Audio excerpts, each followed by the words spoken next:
Hello chess family, it's me National Master Jesse James and it's time for another installment of how to play the fried liver. In this one we're going to be taking a look at, well, whenever they play the fried liver against you, you can attack them back. One of the best ways to play against your opponents is to attack them when they attack you back. And here Traxler does a great job showing this and has a beautiful game here as black.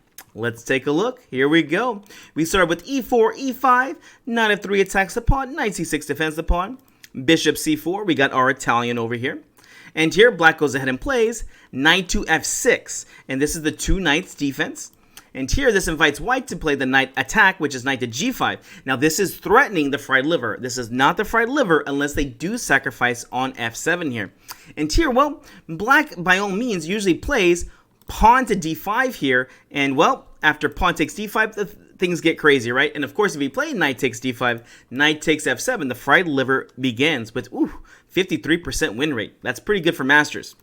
With that being said, here, remember, when your opponent attacks you, attack them back. Here, Traxler has his famous Traxler Gambit, and he goes ahead and plays, here we go, bishop to c5 here, ignoring the threat of your opponent.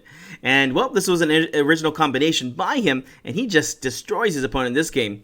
And here, well, white went ahead and said, you know what, this is a free pawn, let's go ahead and take. And he takes one of the worst ways and takes knight takes on f7 here. Although it looks like a good move because you're attacking the queen and the rook, well, this gives Traxler exactly what he wants. And by all means, I'm not saying that the Traxler Gambit is just a refutation to this opening. I would say the Traxler Gambit most of the time is going to be a draw, at least if you know how to play it correctly. But here, it's black to move and start the attack. What do you play here?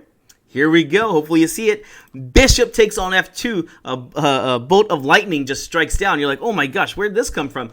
I just forked your queen and your rook, and you're attacking me?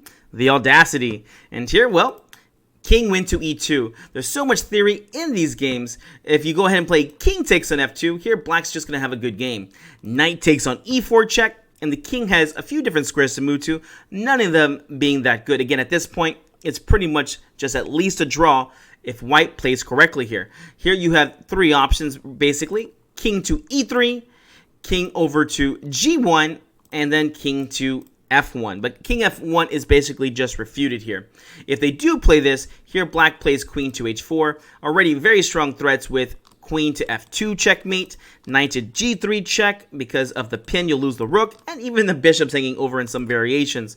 Here, this is just a lost position. If you are going to try this, try the other two moves in this position.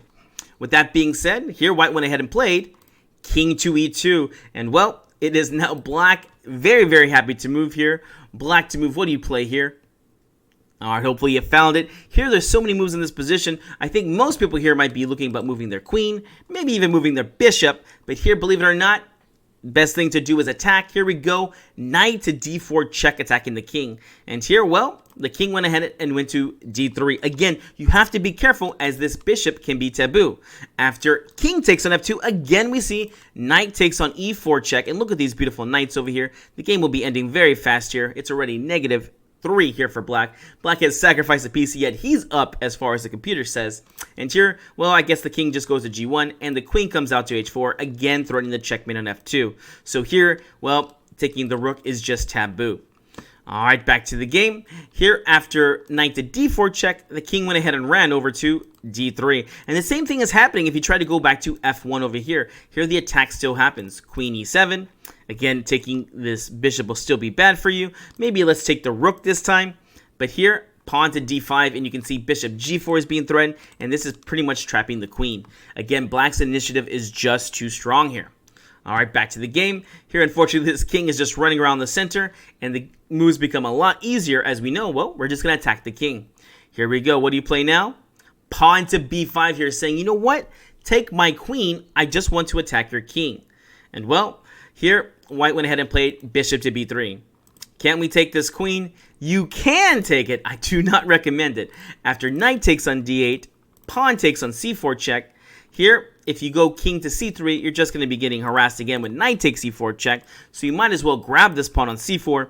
King takes, but again, these little pieces are just too much for the king. This king is just surrounded. Bishop to a6 check. King to b4. Rook b8 check. And I'm pretty sure you can see here, black has plenty of compensation. It is already -7 here. You basically have to give back material just to survive. If you don't, you will be checkmated. All right, back to the game. So here, white went ahead and tried bishop b3. Not the best here. And here we go, another bolt of lightning. Knight takes on e4. Not only is it threatening to bring out the queen now, but, well, it's also threatening for some more checks over here.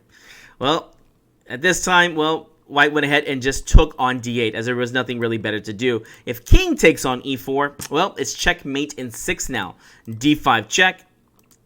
King back to, well, let's go and say bishop takes on d5, because I think people would play that one. Bishop takes, bishop to f5 check. King takes on e5. Too late to run backwards now. Queen to f6 check. King to f4. And here we go. Bishop e6 check. King e4. And queen f5 for a beautiful mate in the center. Not too far from what's going to happen in the regular game. After knight takes on e4, as we said, knight takes on d8 over here. And, well, knight to c5 check. Here are the rest of the moves. It's a forced checkmate in 8. And here Traxler does everything he's supposed to. So knight c5 check. King to c3. Knight to e2 check. Look at that beautiful move.